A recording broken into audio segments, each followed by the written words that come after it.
Three ways you can buy a house, even in today's horrible economy, overinflated market, in the midst of the worst financial crisis we've probably been in since, I don't know, any world war. So, hi, my name's Rob McCready. I am the underground wholesaler, and don't feel down, okay? I am going to give you three ways that you can buy a house, maybe with no money down, within or outside the central banking system, okay? These are techniques that I use to buy homes with no money down, and there's no reason why you can't do it on your own for a house that you want to live in, all right? And the three ways we're going to do that are, it's either going to be traditionally with a bank, but there's a caveat. We're going to do it without a bank, okay? And we're also going to think a little bit outside the box. And I'm going to give you those three things. So, but before we get started, I just want to say a word about about what's going on right now, okay? Especially for young people. I'm not going to give you the tough talk that, back when I was your age, it was hard too, and you guys just don't want to work. No. You're screwed. You are completely screwed. All right. I'm sorry to say it, but the government has spent all of your money. They've spent all your kids' money and your kids' money. And that's the reason why, everything is so inflated right now. All the housing prices are so inflated, and all the loan prices or all the loan interest rates are so inflated because the federal government in your name has printed off money out of thin air and sent it over to other countries to fund wars and to fund aid and to fund themselves and whatever else that they do with all this money. And what that means is that they have to raise interest rates because they printed a bunch of money, sent it off to unknown places in your name. And now they need that money to be replaced so it doesn't inflate the money supply. So now you're paying 7, 8, 9% for an interest rate on a mortgage loan. And now that means that every mortgage payment you make is like $600-700 just in interest because they were nice enough to send other countries your money that now you need to pay back in the form of interest so they can pay themselves back for the money that they printed out of thin air. So I don't mean to throw a bucket of cold water on you, but that's exactly what's been going on. The same thing was going on when I was younger and I was trying to buy a house, only it wasn't at this level. I mean, this is something that the world has never seen. This is something this country has never seen. So hang on tight. That being said, you're going to have to think outside the box. The system has failed you, so why would you bother trying to fight within the system? Because the system is actively trying to destroy you. They're actively trying to turn you into a renter for life, okay? We'll go into some other videos about that too. There are entire subdivisions being built, and it's rent only. They're not for sale. They want you to own nothing and be happy, okay? They got the first part right, but not too many people are happy about it, including me for you. So I'm not here to, tell you that you're not working hard enough. I mean, the jobs don't pay enough. They're too hard to get. Everybody's saddled with student loan debt, so on and so forth. So you're going to have to start thinking outside the box a little bit. You're going to have to understand your situation. And I know it's embittering to think about the fact that, hey, my grandparents bought a house for 2 apples and all they did was work at the hardware store. That's not true.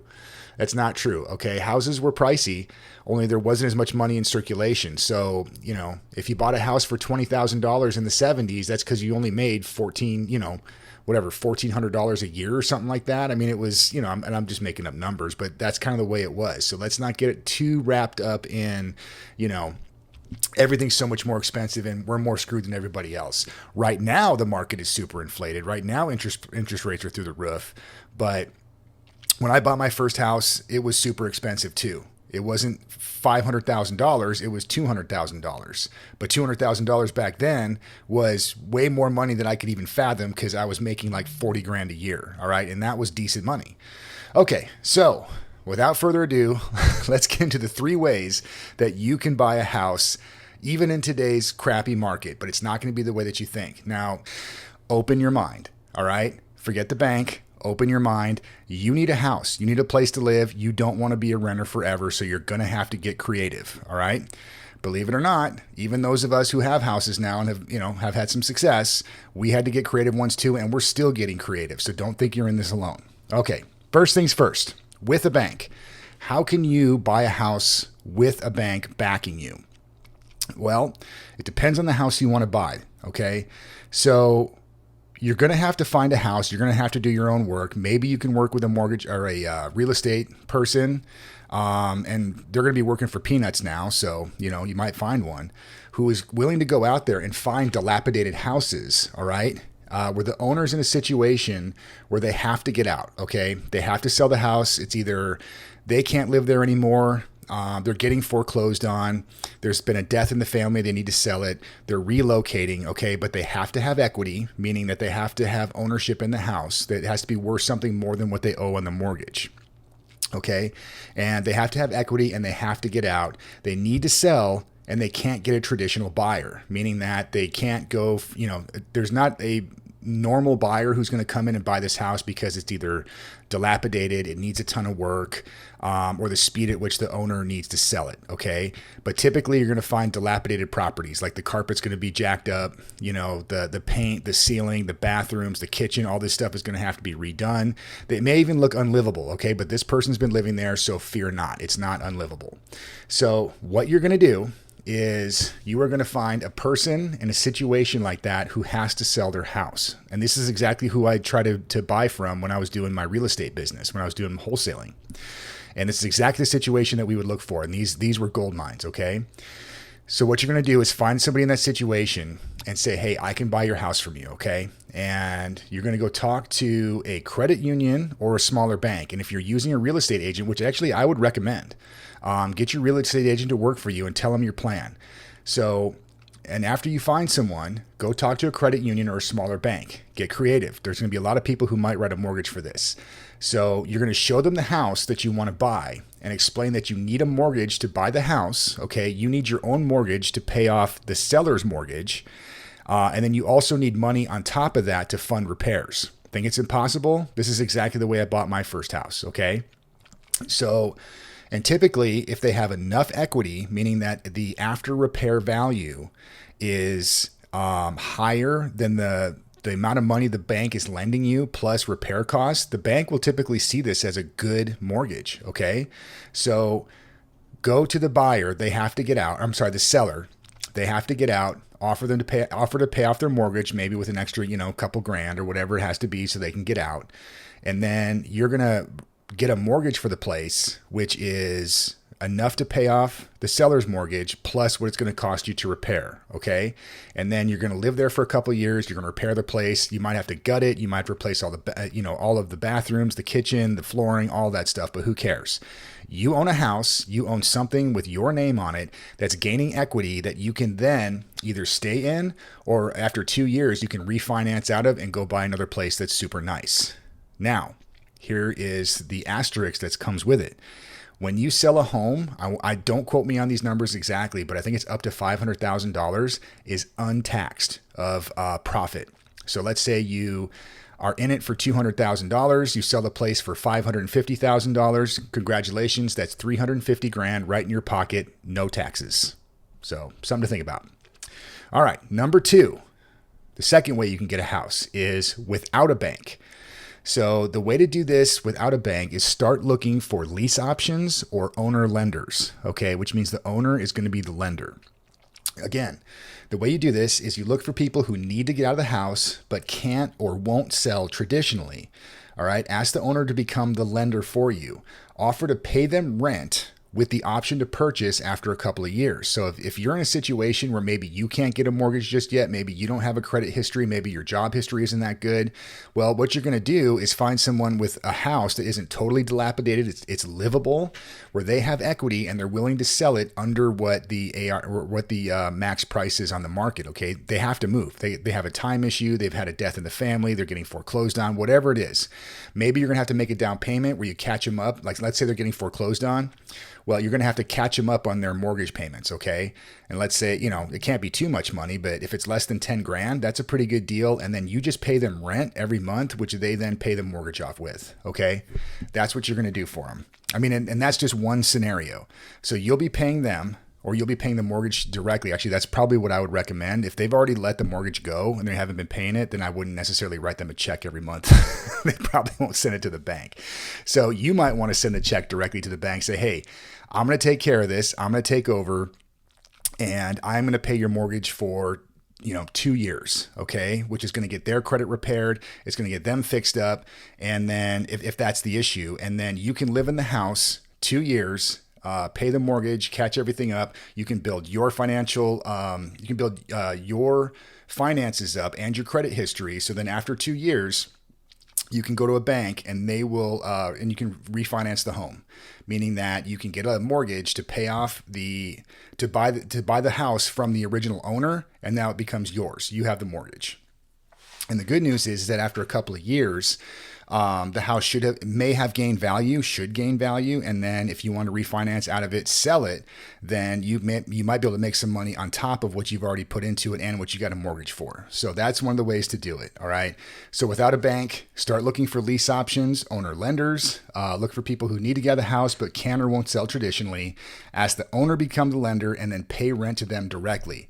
After 2 years, you purchase the home minus what you've already paid. And typically you can negotiate with the seller to pay a fair price or pay 2 years rent at their mortgage payment plus a few $100. So it seems like a sweet deal to them. So a bank will look at this as a good mortgage because you have 2 years in the residence and you should have equity built in. So after 2 years, as long as rates and price are still manageable, you should be good to go to buy the house. But remember to negotiate a favorable price with the owner before you sign anything and move in. That's a great way to go. Lease options are a thing. Look them up, Google it. People do it all the time. You'd be surprised. You just have to find a motivated owner. All right. The second option with a lease option or an owner lender, is that you can find a property and ask the owner to finance you directly. Okay. This happens a lot too, a lot more often than you think. So some owners just want out and they need someone to pay the mortgage. So you just go to them and say, hey, look, they'll probably negotiate with you for a small down payment, and then they'll just want you to pay the mortgage on it. And you'll typically find situations like this with somebody who owns a lot of rental houses, but they can't get rid of them, or they haven't had a renter in there for a long time, and it's become a pain in their neck, but they still want that rental income. So what they'll do is they'll act like a bank for you. So you come in and say, look, I don't have a great credit history or a great job history or whatever it is, and then you say, look, I'll give you $5,000 down payment. And then you act like the bank for me or whatever it is that they want for their down payment. And then you will send them a check every month, just like you were paying a mortgage company. And typically that payment will be whatever the mortgage is plus a few $100 extra or whatever they were making in rent anyway. It'd usually be a pretty fair price. Now, the same thing can happen is that, sign a 2-year contract with them, say, that I can refinance out of this at any time. And then after how long it takes you to build up your credit, build up your job history, build up your finances, then you can go to a bank, get your own mortgage, refinance out of it, meaning that you get a mortgage to pay off the whatever the sales price is that you negotiated with the seller in the beginning, and then you buy out of it, and then it becomes your home. All right, that's a great way to do it. One of my best friends actually bought his first house that way. It was a really desirable neighborhood. It was a great family home. I mean, this is I can't say where it is, but it's a great area, and I couldn't believe it. And they sold it to him for like $20,000 over fair market value. And the lady just wanted out. He had a small down payment, and he just sent her a check every month for like 2 years until he repaired his own credit and then got a mortgage and then bought her out of it. And then it was all his. So it's a great deal. And then he has a ton of equity in it now too. It's probably worth 3 times what it was then just because of inflation. So that's the second way. Lease options and then owner lenders. Okay. Look it up on Google. I mean, you can spend a week talking about this, but those are things, trust me, it'll work. All right. And the third way that you can get a house, even in today's market, is to start thinking outside the box. So everything is crowd-funded everything now, okay? Everybody's chipping in. This is the way the world is. So why are we not crowdfunding houses? This has been one of my big crusades for a long time. I think that people should be crowdfunding this stuff. As a matter of fact, if they want to stick it to the banks, especially you young people out there, you should start crowdfunding houses and then never let go of them. I mean, this is the generation that did the whole GameStop thing, right? Why aren't we doing this with single family homes? The banks want you to own nothing and be happy. They're building entire subdivisions that are rent only. Forget that. So here's what I would do. All right. And I've done this before. So crowdfund a house, find three to five friends or relatives, whoever they have to be, and pool your money together and credit to buy a house. Okay. You may all live there or not. Some people might just buy it as an investment. You'd be surprised. There's people out there with money and they'll say, and you can show them the deal. Say, look, here's the house.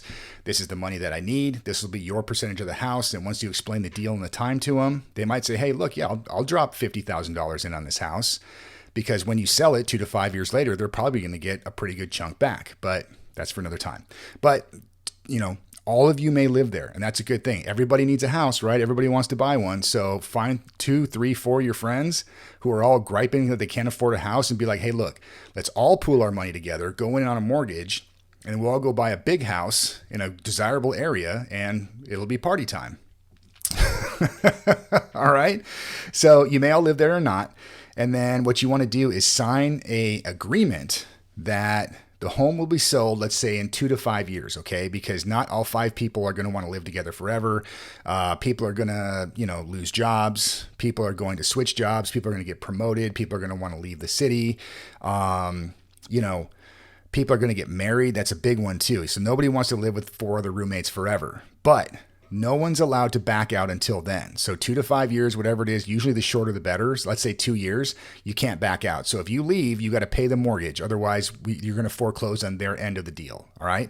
So each owner will stay there for the prescribed amount of time. And then one owner may or may not buy the other ones out, just depending. So this will work. If you go in with 3, 4, 5 people that have decent credit and decent job history and have a little bit of money, there are banks out there who will do this, okay? And they'll put you all on the mortgage payment or start an LLC where you guys are part of the entity and then make rules for it and then sign a contract so no one can get out of it. But everybody has to be honest, no screwballs. But that's why the fewer people you can have involved, the better. But if you have to have 5, you have to have 5. It's just the way it is. So this works better if you find a rundown house, like the first scenario we talked about. If you find a rundown house with equity, then the 2, 3, 4, 5 of you can come in there. You can fix it up, live there for a couple of years, and then at the end of it, whatever the term is, you can sell it off and split the profits. And actually, that's probably the best way to do it.